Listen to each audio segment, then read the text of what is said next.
Hey you guys, one thing I did not talk about on my hormone class that is actually really important, and I can't believe I actually forgot this, is I want to talk to you guys about adrenal health real fast. Now your adrenals, they produce a bunch of hormones. The ones I'm going to be talking about are cortisol, DHEA, and norepinephrine and epinephrine.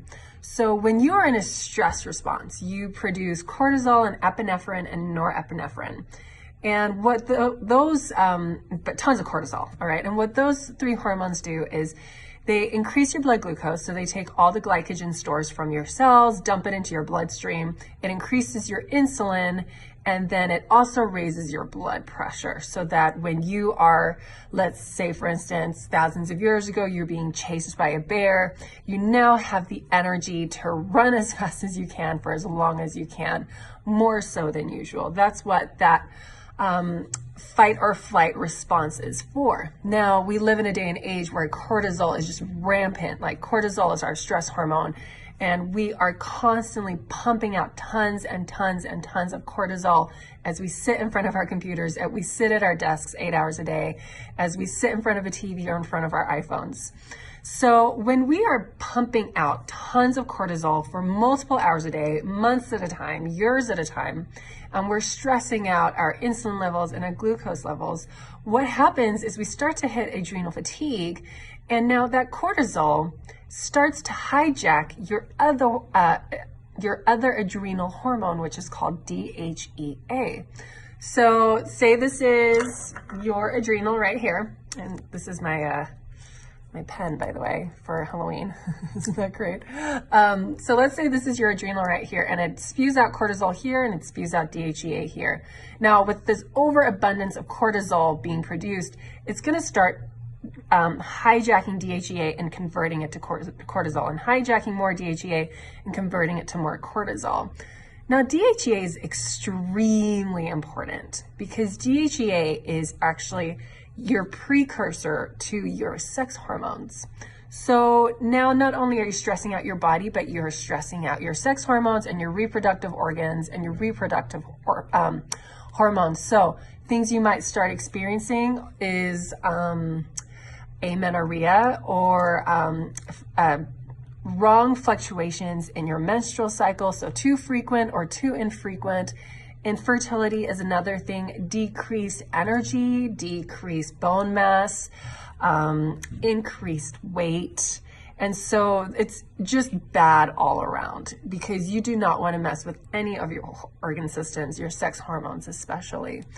But when you're stressed, when you are under a lot of stress, your body prioritizes running from a so-called bear for your stress response.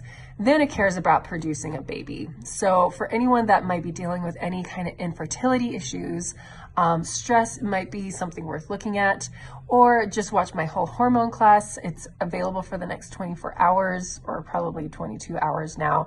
But I did want to stress that, and I did want to bring that to your guys' attention. Now, going further down that rabbit hole, when we have our adrenal here, it's producing tons of cortisol here. It's hijacking the DHEA to make more cortisol. Now your sex hormones down here are being hijacked, and they are way too low. When in my class, I mentioned that when we have too high estrogen or too high testosterone, or too low estrogen or too low testosterone, that inhibits our thyroid hormones from converting and from being utilized. So now you have a slow metabolism over time. And having a slow metabolism means you are putting on lots of weight. And so it doesn't matter what you eat. It doesn't matter how many calories you are counting. It doesn't matter how you're micromanaging your food. Your hormones are working against you, and you are going to continue to put on weight. Or you are going to have other issues like acne, or your PCOS symptoms might be exacerbated. Let's talk about that real fast. Okay, remember how we spoke about the adrenals? Right here's my adrenal, pumping out cortisol. The cortisol is increasing your insulin from your pancreas. Now, whenever we see insulin increased or high blood glucose, we see our PCOS symptoms getting worse and worse and worse. That's the same reason why they put women on metformin, because they know that link. Increased insulin means PCOS symptoms go through the roof and exacerbates the symptom. So they put you on metformin, which is a diabetic drug, to bring those insulin levels down. So now we have this beautiful circle of hormone imbalance, all because you're stressed out. So manage your stress, guys. It's so important. You need to protect those hormones like your life depends on it, because it does. Your quality of life depends on it, right? And that's it.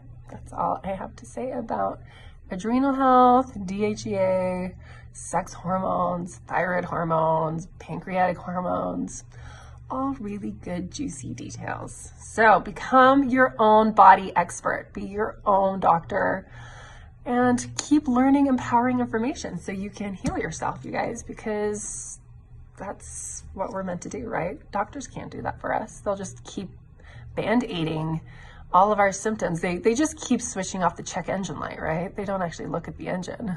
They just give you medications to switch that light off. So the more you know. Take care. Have a good weekend.